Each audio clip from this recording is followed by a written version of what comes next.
Hunters, welcome back to another Flushing and Dustum podcast. This episode is brought to you by Hunt Ready, an American-made vest brought to you to upland hunters who are looking to go all over, have quality vest, very versatile and very customizable to you, and make it fit the way you want it, so that way you can always be hunt ready. Go check them out. So tonight we have an awesome vest on. Or not an awesome vest, an awesome guest. Jeez, already getting my words mixed up. But an awesome guest on from out in Oregon. His name's Eric. He's also known as the Hardwired Outdoors. So go check him out on Instagram. We're happy to have him on. We'll let him give an introduction to himself so you can take it from here, Eric. Well, hello. Thanks for having me on. I am Eric Thompson, Hardwired Outdoors. And as you already pointed out, I'm out here in Oregon. I'm in the wet side of Oregon that everybody thinks of. I was over on the dry side of Oregon for a couple years, well, for a few years. Moved back over to the wet side for a little bit, and then we're going to be getting out of here, hopefully by the end of summer. Get back to easier hunting. I was just going to ask that. Better hunting on the other side? Oh yeah, much closer to all the hunting. Strange, well, not strange, but one of my little anecdotes of where I live now is the Willamette Valley. That was the introduction point for pheasants being brought into the U.S. It used to be a destination hunt where people would come out here like they were going to Nebraska or Iowa, somewhere where they just planned to hunt pheasants. But our crops changed, habitat changed, and we grow mostly filberts and grass seed now and have no pheasants. Oh man, is there any bird population in the wet part of Oregon? We have a lot of grouse, which a lot of people don't know, and a lot of ruffed grouse, and we have healthy populations of California quail and mountain quail. That's awesome. What do you chase when out in Oregon? We've never been out there, never hunted out there. What's your favorite birds to go after? The marathon bird. We hunt chukars for the most part of the season. So we spend a lot of time in vertically challenged terrain, huffing and puffing. Do you run the Garmin system? Of course I do. Yeah. I just got that today or yesterday. I was actually gifted the Garmin Watch, so I have a wedding coming up in May 13th. Should probably remember that date a little sooner, but the Nick and two other guys that we've met through the podcast and just other upland stuff were nice enough to gift me the watch. I purchased the 200i and the collars with them, so I'm just getting used to it. But I think the cool thing about it is like the heart rate, and you can check like your elevation, climbing, and all that on it. What if Tyler's pretty quiet, so it'll be good so I can look at it to see if he's still alive. Yeah. Make sure my heart's still beating. But no, that's awesome. Have you had good luck with the Garmin system? What do you have? Well, my brother just picked up the 200, so we're going to get together so I can help him figure his out. But I run the 550 Pro.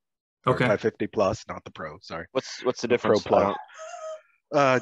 The 200 has the main difference. Yeah. 200 has all the bells and whistles. You can track your dog. You can do all those things. Great things. If I had a 200, I could link to my brother's collars and link to my brother's 200 and know where he's at. It even comes with inReach on it, if I'm not wrong. I have the 550 Pro Plus, which is just buttons and toggles. It works really good for training. I love it.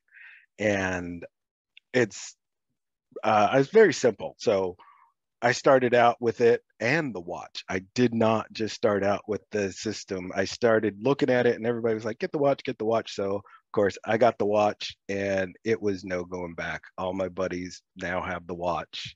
Everybody I hunt with, because they're like, when we're cruising around together and my dog's on point and I'm looking at my watch and they're trying to fumble with their transmitter, And they're like, oh, that's so nice. So after each hunt, everybody seems to go and get a watch if we bring somebody new into it, because we're all running Garmin's at this point in time.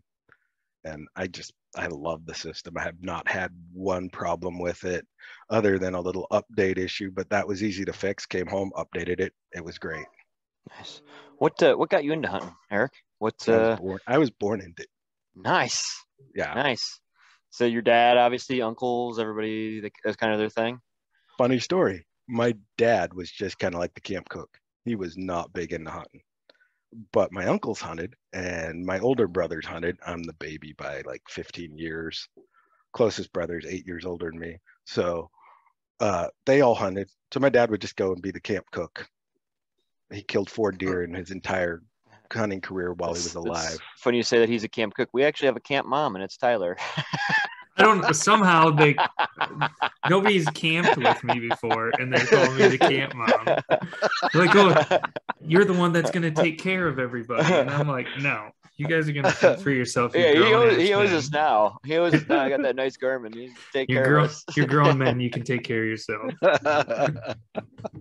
That's hilarious.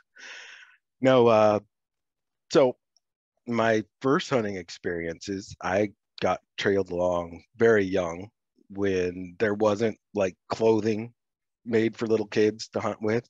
So they would bundle me up and take me to the duck blind and cover me in coats. And I would count the ducks as they brought them back in. So I was around 5 years old when I started going hunting. Yeah, duck hunting out in Oregon seems like it'd be good if it's so wet, right? It had its heyday.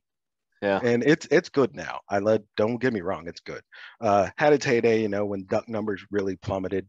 They cut the limits, and a lot of people stopped hunting out here. And then they brought in steel, and a lot more people stopped hunting for a while. And that was when I was like in high school. So me and my buddies would just hunt all the time. We had access to private ponds. We had all the great stuff that you don't have access to when you're in high school because you don't have money to lease property. Yep. And it was a good run there for a while. And then when duck hunting started to pick back up and they relaxed limits, we lost all that access because other people had money to lease the ponds out from under us. Yeah, that's a bummer. What kind of ducks go through Oregon? What is there? Mallards and canvasback? Mallards, teals, pintails, canvasbacks. You can pick up just about a little bit of everything depending on where you hunt, from the valley to the coast. If the wind's right, you could even get a harlequin as far inland. No idea what that is. Oh, you have to look. You're gonna have to look that up. They're beautiful. What's it called? A harlequin? Harlequin duck, yeah. How you spell that? Do you know? Like it sounds. H-A-R. Harlequin. Yeah. I was told there would be no hard questions. Oh, shoot, that's it. That's an A plus X equals Y. Yeah. Oh man, that duck is fantastic. Wow, that's beautiful. You can pick them up at the confluence of the Columbia River and the Pacific Ocean sometimes. That'd be sweet. You'd have to mount one of those babies. I would definitely if I got one of those. Yeah. Man. Dang, I ended up shooting my first sharp tail this year in South Dakota. Very nice. I'm getting that mounted. Yeah, it's pretty exciting. It's like, will we see one again? I don't know. So I'm gonna mount it. And I think I only hit it with actually one BB. There was no bullet on it. So maybe they scared it. The one BB just hit it. Heart attack. It was a concussion. It literally flew to the ground. I was like, oh man, it'll be. And I don't know much about sharp tail. I was like, oh, it's gonna be running. I'm just laying there dead. Yeah, dead. Literally landed and then just died. So I don't know. Awesome. Nice. So obviously your first introduction to hunting was waterfowl. Did you guys hunt with dogs when you were younger? We did. And actually at that same time period, there was still wild pheasants in the valley.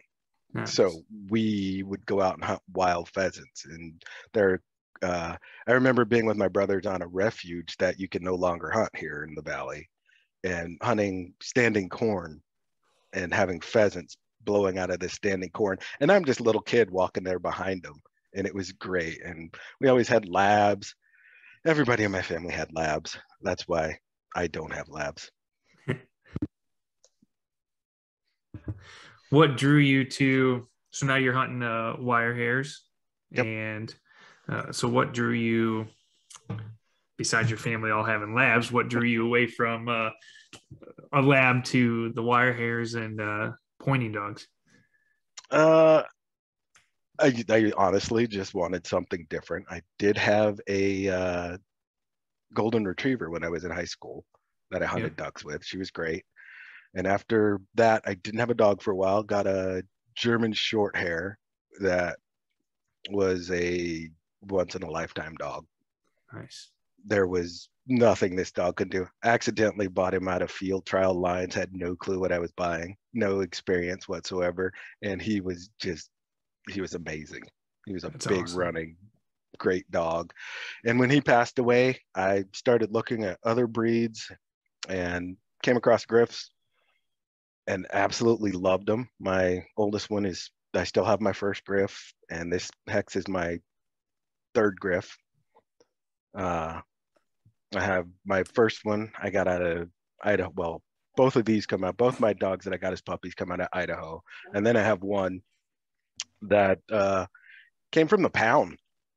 Somebody got this dog and then took it to the pound. And I picked it up and I was like, hey, I'm going to do a little training, kind of introduce her slowly to it. This is the hardest Griff I've ever known.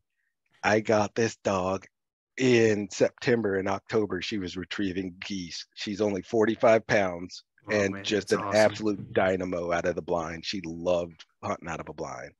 That's cool. What do you like so well about the Griffons? What draws you to them?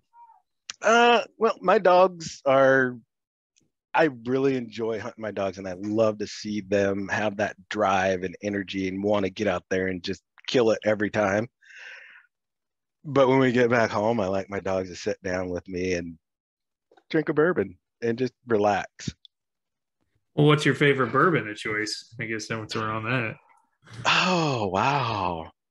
I don't think I have a hard stop on one of choice. Everybody just kind of everybody brings a different one each time. This last trip we had, can't remember the name of it, but it's out of Scotland and it's a peat. You got me. It was the first time I drank it. I'm like, I don't know if I like this. And by the time we finished the hunt, we had drank the whole bottle and we still couldn't remember if we liked it or couldn't decide if we liked it. And then one of the guys kept trying to decide what it was. It kind of had an iodine taste. And one of the guys looked up a review online and he was like, that's it.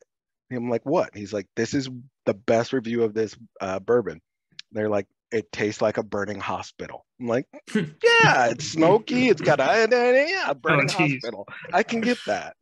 And every time I go to the store, I look at it. Highland Park or I honestly Talisker. I cannot remember what it is. Just looked up a burning hospital. God, that would taste interesting. It was a very interesting taste. Oh, that's crazy. So when you were growing up, you said that you guys did have a pheasant population then. Yeah. What have you, since getting older, have you transitioned more to mainly upland hunting, or what drew you, or how do you like transition into more of upland hunting than waterfowl?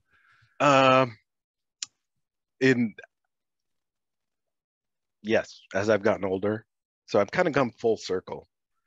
Waterfowl, bird hunting was what I could first do, and then I got into big game hunting, bow hunted, rifle hunted, back to bow, back to rifle, and then started getting more into birds. And when I got my Griff here about 10 years ago, I was like, I'm really wanting to get back into bird hunting, and it just kind of slowly transitioned into, yeah, I'm going to do more bird hunting. If you guys want to come with me, great. I'll give you one big game hunt a year. And then I'm out because I can't waste my time big game hunting when I can be bird hunting. Agree with that. I used, yep, me too. I was just going to say the same thing and kind of gave that up. It's hard. It's hard when you only get, 10 weeks of pheasant season here in Iowa and to waste a weekend or 2 weekends on chasing deer, but I do like the taste of them. I miss that part of it. I do too. They're good to eat. So you also said, Eric, that you're going on trips. Do you normally go out of Oregon? Do you stay there? Where are your trips at for your birds? Most of my time is spent in Oregon, Idaho, because we're fairly close. I do at least one Montana trip a year. I'll probably do two this year. And I've been to Oklahoma. Am looking to try to get to South Dakota this year. We are If going at to North all Dakota this possible. year, and we've been to South Dakota the last 6 years ish, 5, 6 years. So our plan is to actually move. And if we can get that done before season really gets started, then that would transition me to be in Montana and a lot closer to get to other places to hunt birds. So right out of Wyoming, North Dakota, South Dakota. Oh man, Trying to tell Montana. my wife that I need to move so I can be closer to birds too, but that doesn't work. Montana would be an incredible state to live in, I think. Just man, the wildlife there, and the owner of Gundog Outdoors, Alex Langbell, I don't know if you know who he is. He retired from living out, I think he lived out in California and has moved to Montana. And man, the piece of property that he has is just, he has ducks coming in, geese coming in, he has pheasants, he has deer, he has just everything. Just be an awesome state. And like you said, it's kind of close to all the other really good states to hunt in, Yeah. So quick hopping across the state lines and bam, you're in some good country. But what so your favorite things to chase is chucker. Yeah. You're the devil birds to chase. What do you find tough about them, but what do you also find rewarding about hunting them? Oh, I think it's just the challenge of the country. Took some new hunters out this year, and it was their really first time hunting for most of them, anything. And it was so fun to watch them be like, you do this for fun every weekend? And I'm like, yeah. And we did not hit a big hill. It was not bad at all. It was an easy transition. What's your normal elevation changes in a day? Do you know? Well, in all honesty, if you can find them at the top, hunt them at the top. Because you can do 500 to 1,000 feet of elevation change and as fast as you want to do it. So if you, like I said, hunt them at the top if you can find them there. I love to run the edge, run the rim rock, but sometimes the birds just aren't there. Our last two hunts of the season, birds just were not there. We found them halfway down. So that means how far do you let your dogs get out? Hex generally ranges about 300-400 yards out. That's crazy. And as long as the wind's not too high, that's not too bad. I'll pull her in if the wind, like we hunted a day where we had 45-mile-an-hour winds. Oh. And I pulled her in on that because the birds are just really super spooky and will start running.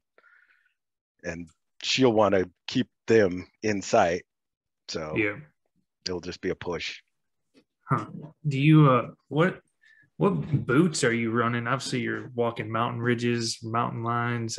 Just the nastiest terrain basically out there known to Birdman. And what boots are you running? You run mountain climbing boots. I run Crispies. Yeah, makes sense. With steel shanks and oh wow, fastened up nice and tight. Because you spend a lot of time on side hill, you don't want that wear. You don't want it to start working that toe. That'll ruin a hunt. You have the metal. What is the metal? What?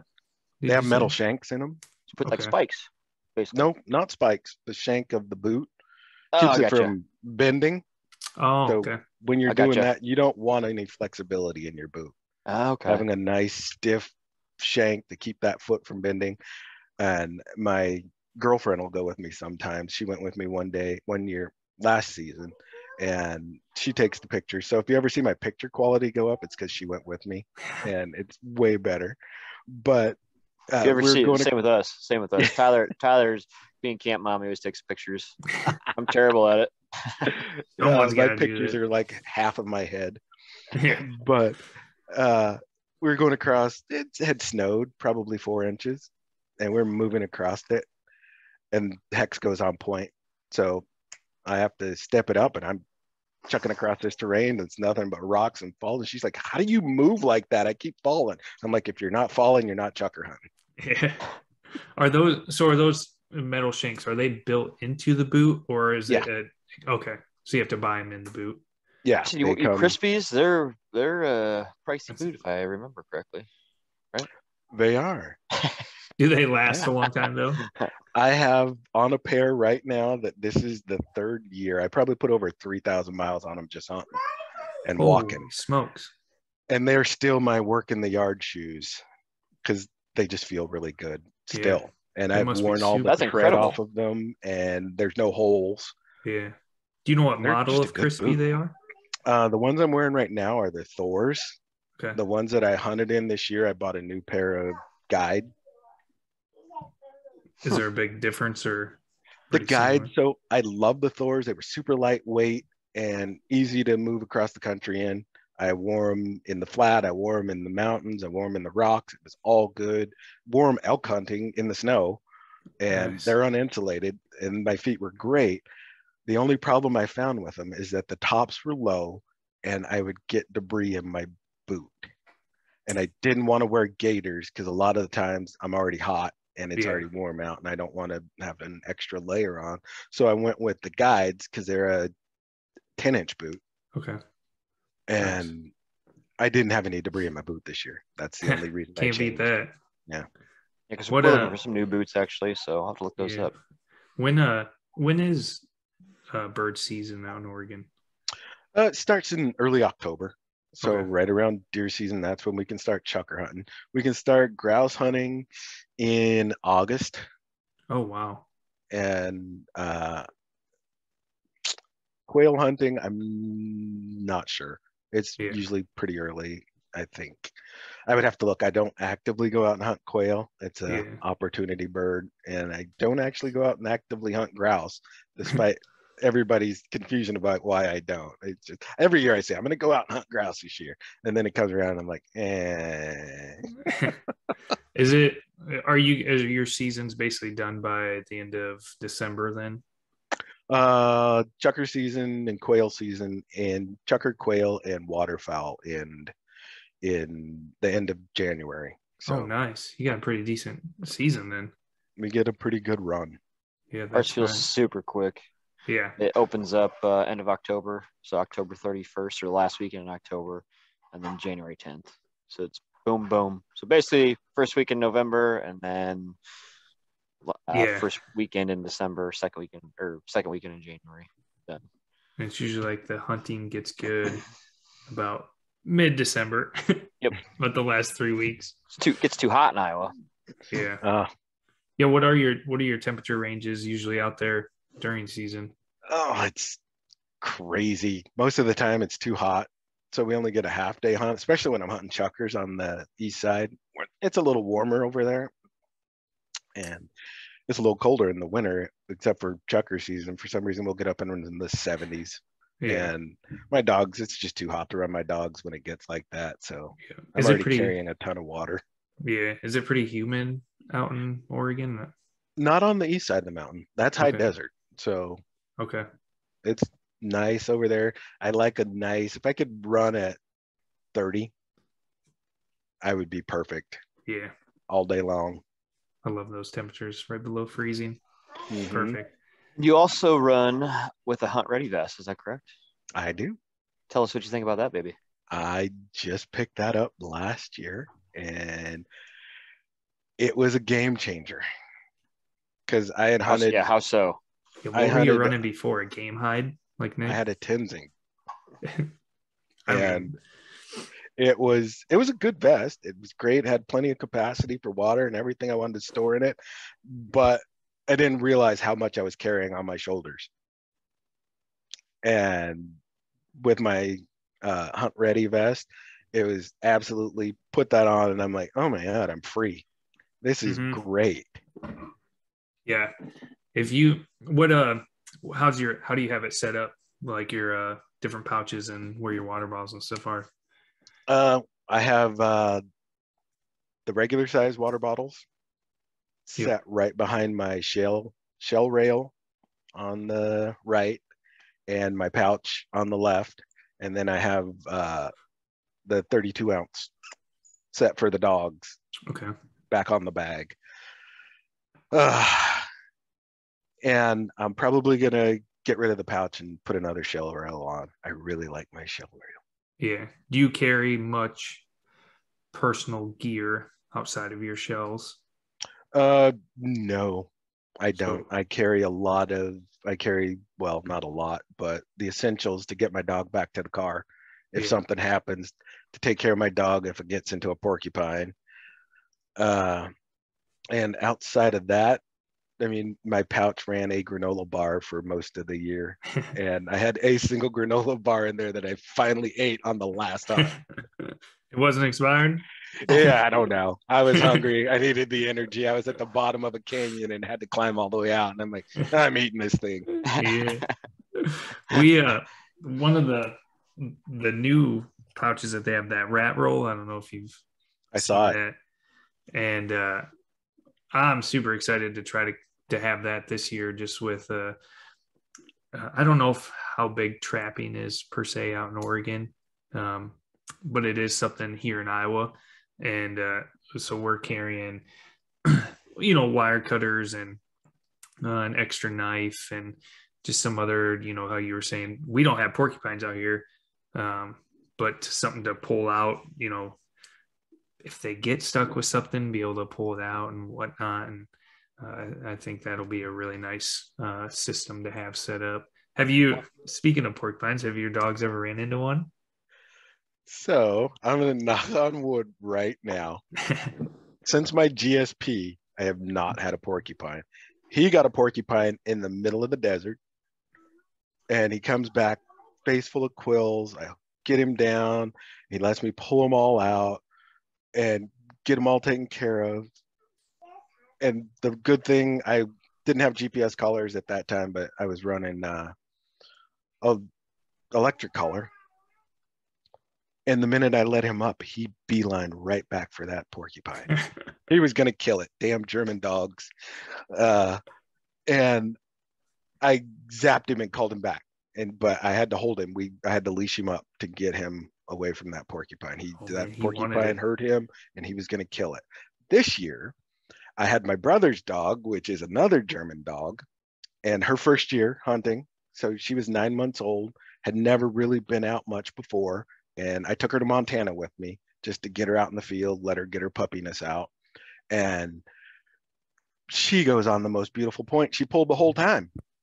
And I'm like, yeah, I'm coming up on this bush. There's going to be some sharp tails coming out of this. Perfect riparian grasses, nice little gully. There's a sharp tail in here.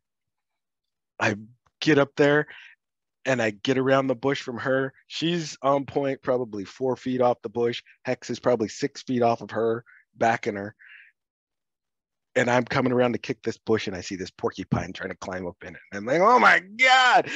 I drop my gun. I run and dive over the bush and tackle her. And as I'm tackling her, I get my hand in Hex's collar also. Oh. And then I'm like, okay, I have 2 dogs that really want in this bush, and my gun's on the other side. And I'm by myself, and I don't want to let go of one to get my lead out so I can get a cinch lead on them.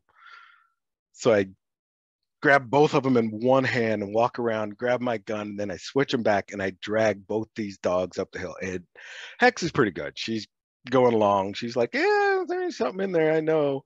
But Sky was like, no, I have to go back and kill that. You didn't kill it. I need to get in there and rip this thing apart. And it took me probably 10 minutes to get her calmed down. We had gotten away from the bush, and she'd gotten off of that, and I let her go and watched her run out in the field, took her up on the edge where we'd gotten into some huns and let her get back on those huns. And then I look up and Hex is on point, and I'm like, there's no way she's on point. We've been standing up here dicking around for like 10 minutes. She's not on point. And as soon as I start towards her, too sharp tail. Ugh. And you weren't even ready. And I was not ready. That's how it goes, though. That's exactly how it goes. Yeah, we had people probably have heard it, but one of our years out in South Dakota, I think it was the first year we went. Second year? Yeah, it was with all the dogs. Yeah. So maybe, I don't know. 3 years ago, maybe. Yeah. We went through this field. My boots were super soaked. I went through a freaking cattail slough that all of a sudden I'd have water over my boots, and we get back through that and we're standing there. I don't know, we're probably standing there 5-10 minutes. Yeah. Just talking like, oh God, my dogs boots are wet, dogs blah, are blah, running blah. around. And Nothing. we turn and take probably 3 steps to start walking back, and a rooster flushes up literally right in front of us. And neither of us were ready, and fired some shots and missed it, but it's the way it goes. It's like, geez, now the dog's not freaking smell it. Yeah, not one of them got on that bird. So the wind had to be going perfect somewhere. Yeah, it was crazy. Or it was so buried under the grass that none of the scent was coming up, or. Oh wow, gosh, that was something else. That was a rough year for us out there. It was a real rough year. That's one we're not proud of. I know. Hey, we've all had those. Yeah. We debated not even ever going back to South Dakota, I think, after that year. Yeah, we did. But then we went back. Yeah. Yeah, I was got to go back. Oh yeah. Had to redeem ourselves, which we did. So you're on your third Griffin, right? Yep. Do you train your own dogs? I do. I love that. Yeah. I mean, tell us people about who get their dogs trained, that's great. That's good for them. But I think I get such a great attachment to them. Yeah. How did you do you have a program you follow, or did you learn from just growing up with, you grew up with labs, what transitioned to the pointers? I mean, I joined my local NABDA chapter and went out and trained and learned from those guys. And then it's just been not a trial and error, but it's more of adjusting to each dog. So my first Griff that I ever got, he is a great dog. Love him to death. He's good at hunting. He's getting a little old now. He's getting a little senile. So we have to be careful with him out we lost him this year because he got just out and got confused and ran the wrong direction. So it took me a while to run and get him. And then the Chucker Hills going up and over hills, it takes a while. But he was soft as marshmallow. You couldn't talk to him rough. He would just shut down. So I had to change how I trained. He was very good at teaching me a different way. Because like I said, my German Shorthair, he was just a out of the box dog, great. Didn't really have to do much with him, and he was hard as nails. The dog I got from the pound, she's hard as nails. You could put her on any old school training method and she would just look at you and be like, okay, what do you want me to do now? And not shut down. My newest one, who's 5 years old now, she is kind of somewhere in between. She's got her stubborn streaks, but she can be a little soft every once in a while. She was probably by far the easiest to train. Nice. And didn't have any soft or hard mouth issues. She was great on that. She was good at natural retriever, and I took that from when she was a puppy and would just let her. So to build drive, I would let her get a chucker out of the pen for like the first few weeks while she was really young, and we would go for a walk with that chucker in her mouth and just let her parade with that chucker running around in her mouth. And so she was really easy on retrieving. Daphne was also easy on retrieving, but I love training my own dogs. I love building that relationship. And by far though, I've had 3 girl dogs and 2 boy dogs that I've trained for hunting. And I love my girls. They will do anything for me, any and everything for me. Tyler says the same thing. Yeah, I'm partial to them too. I've had one female, and she was a great dog too. I think it's just, yeah, I don't know what it is. I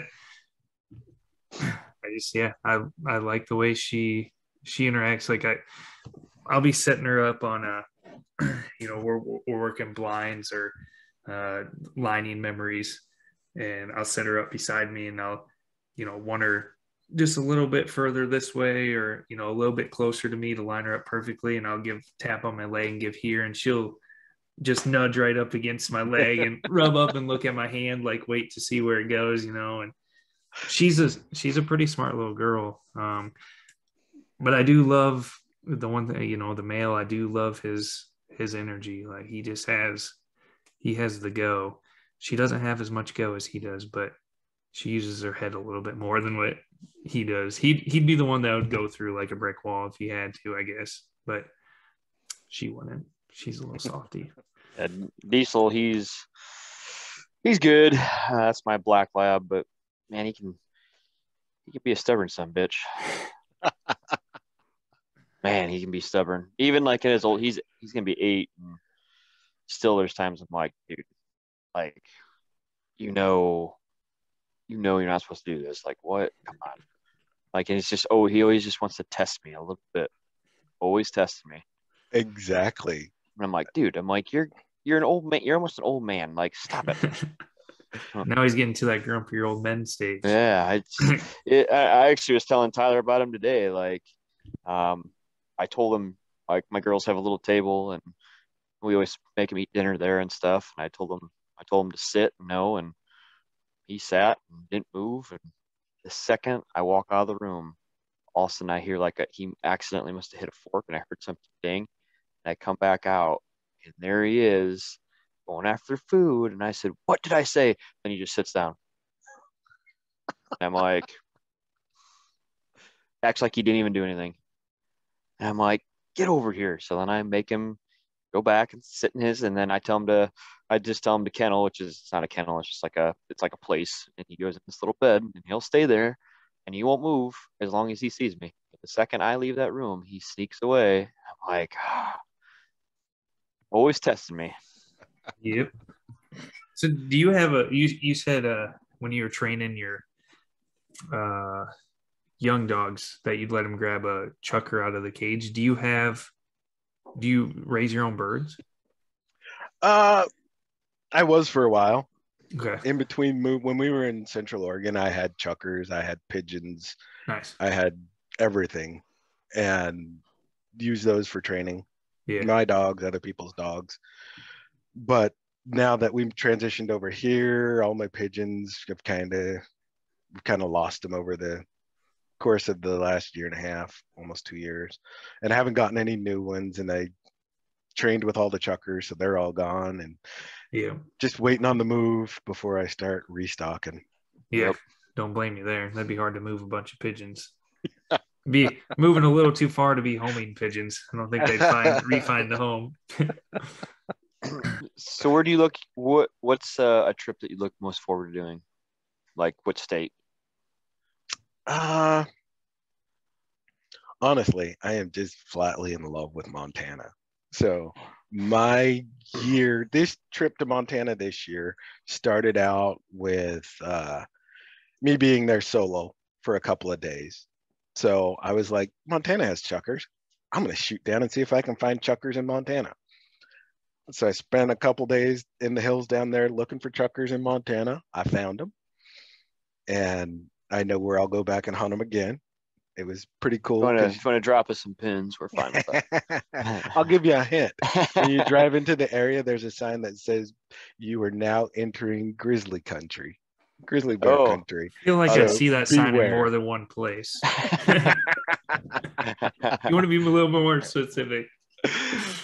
And then on my transition up to meet my first buddy that I was meeting up with, I stopped and hunted by myself again, and just me and the 2 dogs walking out in the prairie.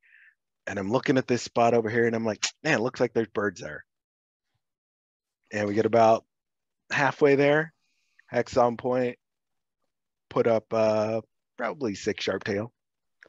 Isn't then it we crazy how spots will give you that feeling? Oh, Like, yeah. like, oh man, this is it. I know chucker country. I can look at a spot and be like, there's going to be birds there. We should go there.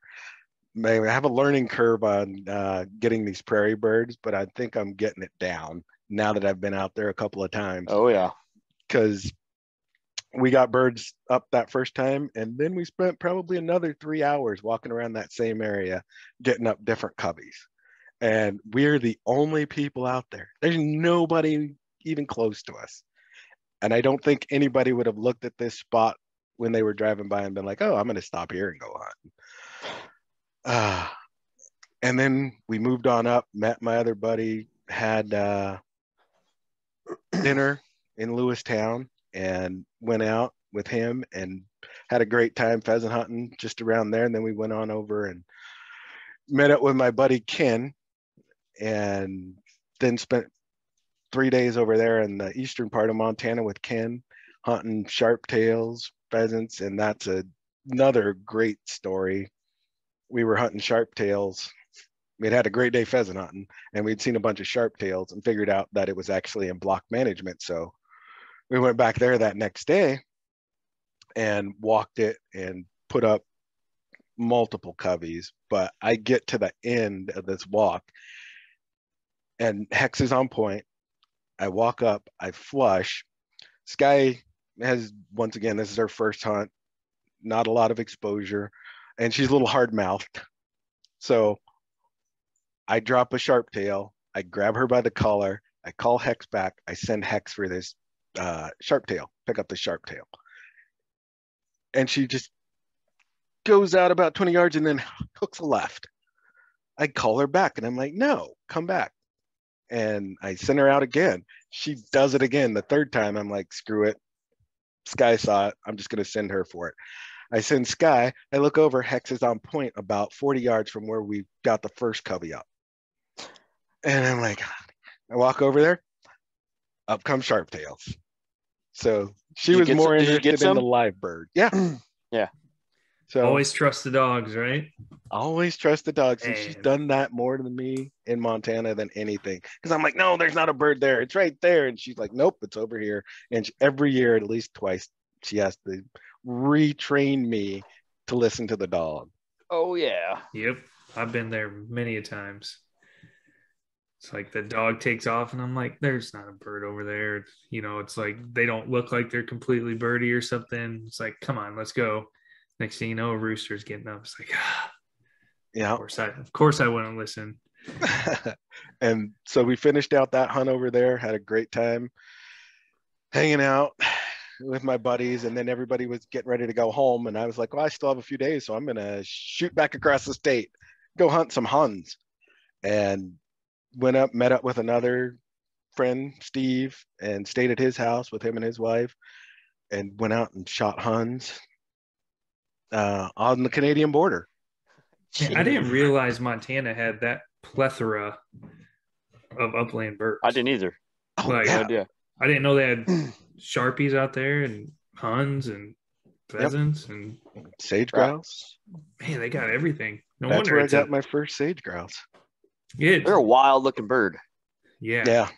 Talk about that. What was your first sage grouse experience? So we're going out to Wyoming this year to go sage grouse hunting, and we're absolutely looking super forward to it. But what brings back to your first sage grouse experience? Okay, first sage grouse experience was great. It was the year that Montana was not very good for bird hunting. People were going, they were not getting into birds. And through Google Maps and Onyx, I had pre-scouted some areas and mapped them out, things that I had wanted to hunt, thinking this looks good. And then we got there and our local, Ken's nephew, was like, yeah, you guys should go hunt this area. And I'm like, yeah, that's exactly what I have mapped out. And in that year, so when we're out, in most of the times we were out there, if you have semi-good habitat, you find Sharpies. Yep. This year, when the bird numbers had taken a hard hit, you had to find the premium habitat. You had to have that nice 1.5 foot tall grass and a nice bowl. And then you were going to get in the Sharpies. Everybody we talked to in town, they're like, we haven't seen any birds, or we've seen one, we've seen two. We were having flushes of 10 birds. We were having flushes of 12 birds. I swear we had a flush of 30 birds. So if you ever get to hunt with Ken McKean, you're going to just absolutely love it. So for this big flush, Hex was only a year old at this time, so she was pretty green. We get out of the truck and didn't even make it 500 yards out of the truck, and his dog goes on point. And I'm looking at Ken. He's got his reading glasses on. He's got his side-by-side broken open, and he's doing something. And I'm like, hey, Ken, your dog's on point. And he's like, what? And he looks over, and I was like, he's like, oh, yeah, Cooper's on point. And just about then, birds start flushing. And they're all flushing away from me. They're all flushing to the right of him, going up this hill. And he never closes his gun. He just watches 30 sharptail flush over the hill. Ugh. And I'm like, okay, jeez. Well, I guess we're not going to get those, are we? That's a bummer. But he's such a laid back guy. I love hunting with that guy. He's the best. Has he got Instagram? Yeah. I was trying to look him up. He does. Ken McKean. How do you spell that? MC. Like it sounds. Come on. Ian. McDonald's. MC. MCKEAN. EAN. Got him. All right. Yeah, he's a great guy to hunt with. He's amazing. He's got a really great sense of humor and can take a lot of harassing because we give it to him. That's always good. So we're out and we've hunted hard for 3 days before our other buddies from Michigan get there. And our dogs are beat. So we put our dogs away. Mike's just rolled in with his dogs. Frank's rolled in with his dogs from Idaho. And we take Mike and me, Mike, Timmy, and Ken go out sage grouse hunting. And once again, this was not even anything that I had scouted out because I had nothing about sage grouse habitat. Andrew had given us a good location to go, especially in this hard year. And he was like, be careful, there's rattlesnakes. That'll come back into play. But we go out there and we get up our first group of probably 6 or so birds, and everybody gets one. And everybody's looking for the boomer, you know. And then we go down a little bit further, and I'm standing on the edge of this wash of a creek, and I'm like, man, these birds were just here. So we've flushed one covey, they've flown on off, and I'm standing there talking about how there's a covey just here, and birds start taking off. There's probably 12, 15 birds in this covey, and everybody's getting a shot, and I'm watching. I'm just having a great time watching everybody get a good shot. And then this boomer gets up, and Timmy, who's just absolutely obsessed with getting a boomer, gets this bird, and it drops on the other side of the creek, and he's hollering about, yeah, it's so good, yeah. And Mike's dog, Tarna, goes across the creek, grabs this bird, and then she's on her way back, but we don't see her. And Mike's like, where's Tarna? And I don't know. And I go over and I look over the edge. Here she is on point with a bird in her mouth. And then another one flushes. I dropped that bird, and we all had a great grand time. Oh, man. You can't beat that. Yeah. We walk on a little further and then decide, okay, it's time to head back. Everybody might be getting a little tired. So we spin around as we make our turn, and we're walking back across this little bald patch of nothing. There's nothing out there. I see Timmy jump. I see the dog jump. And then somebody shoots. And I'm like, oh man, must be a snake. and I was trying to grab the dog that was running by me. So everybody's trying to grab dogs. And once they didn't even, he didn't even hit the snake the first time. So I was like, okay, we got all the dogs. You can kill the snake if you want to. And then we're like, oh, Tarna got hit. And Mike wasn't able to carry her out. And he was like, no, she'll be fine. She'll walk. And then she walked a little bit. And I'm like, no, I'm going to carry her. So I gave Ken my gun and I carried her. And then me and Ken switched back and forth carrying this dog out. And it probably took us an hour to get out. We were probably 1.5 miles, 2 miles in at this point. And Timmy helped a little bit. So we get about, 600 yards from the truck. And I'm like, okay, I'm just going to keep walking. And I'm holding this dog and I'm walking. And I'm like, I can just make it. And it's getting hot and I'm thirsty. And I finally make it to the embankment and I lay the dog in the shade. And we get her in the truck.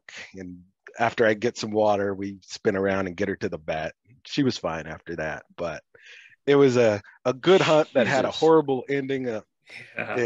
But she was fine. We just stopped hunting for the day, went to the bar, and drank beer.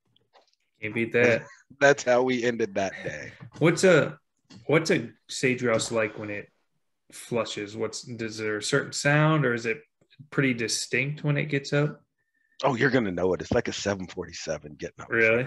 Yeah. Oh, I can't really describe the sound because I've only had a few flushes on him because I hunted him the one time. It's like, okay, I got mine and I haven't been back. I'm probably going to go back this year with some more friends who've never hunted them and take them out and hunt them. But yeah, there was no mistaking what was getting up. It wasn't like, oh, this is a pheasant or, oh, this is a sharp-tailed. It's like, this is a sage grouse and it's getting up and it's more like a turkey taking off, it seemed like. Oh yeah, you're the second person I've heard say that. It's like a miniature turkey trying to take off. Yeah. That's awesome. I'm super pumped to go out. I can't wait to see our first one and chasing new bird and whatnot. That's awesome. How long a recovery do you remember it was for that snake bite?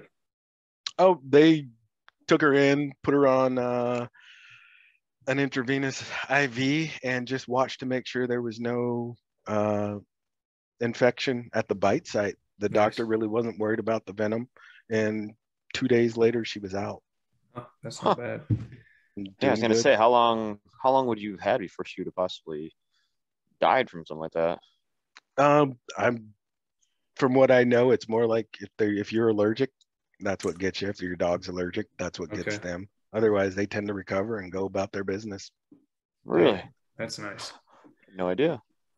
But yeah, you talk about the plethora of birds that they have there. And that's not even that's just counting the birds that are game birds that they have seasons to hunt. So they have quail too that they don't want. So if you find quail populations, you can hunt them too. Oh, wow. They don't want them? Yeah, they're not their native birds. They're California quail. Okay. So they just migrated over there and I don't know how they got made there. their steak. Yeah. I have yet to find them though. Yeah. Oh, that's crazy. So what's one of your favorite hunting stories? You've told some great ones already. But give us one of your all-time favorites that you can think of. Yeah, the Ken story that's one of my favorite ones when he let the birds just flush off to the side. That was fun.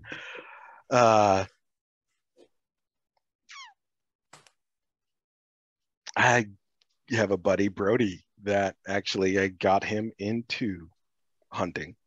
So I was sitting at a local food truck beer spot. Melissa was over in the valley going to school and I was all alone by myself. So I went to get some food for dinner and took one of the dogs with me, took Daphne, and we're just sitting there hanging out, me and Daphne eating food, drinking beer. And this guy walks by with a puppy in his arm.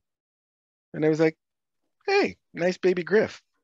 And he's like, you know what that is? I'm like, yeah, got one sitting right here. we started talking, and then he was like, yeah, I got this bird dog. I'm getting divorced, and my wife didn't like hunting and she didn't like dogs. And so now I'm getting dogs and I'm thinking about hunting. I was like, let's go. So we started hunting, we started training together, and he got another dog, and then he bought more guns. And his first chucker, so we had put up multiple chuckers and he hadn't hit any.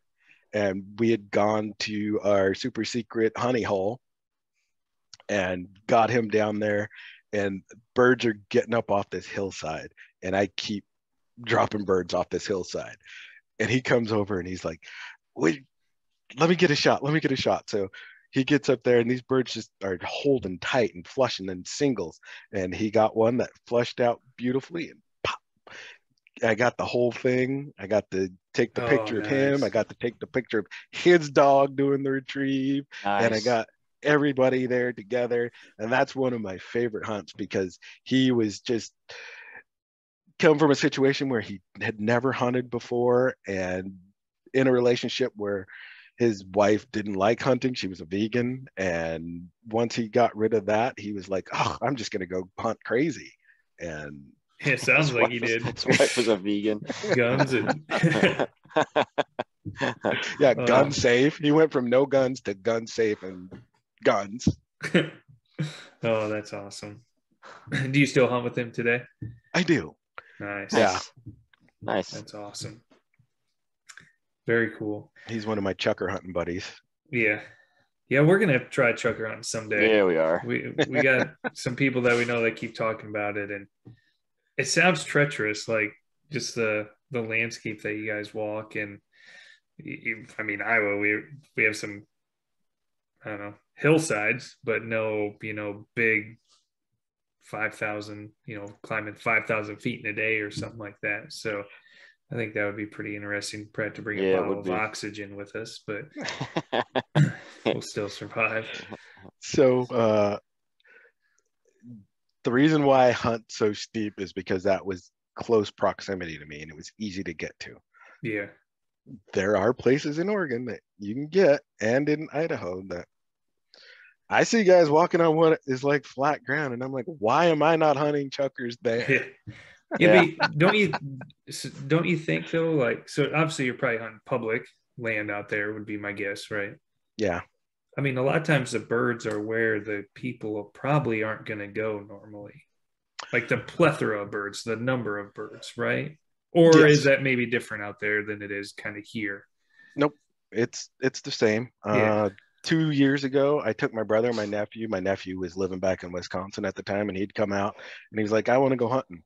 So me and my brother and my nephew pop over to the Oregon-Idaho border, and it's a fairly popular area, especially with Boise being that close. Oh, yeah. And honestly, we got walked on every time. We got walked over every time we were out. Really? I'd look up and hear somebody's dog with a beep collar on it. I'm like, okay. And we are obviously in this area.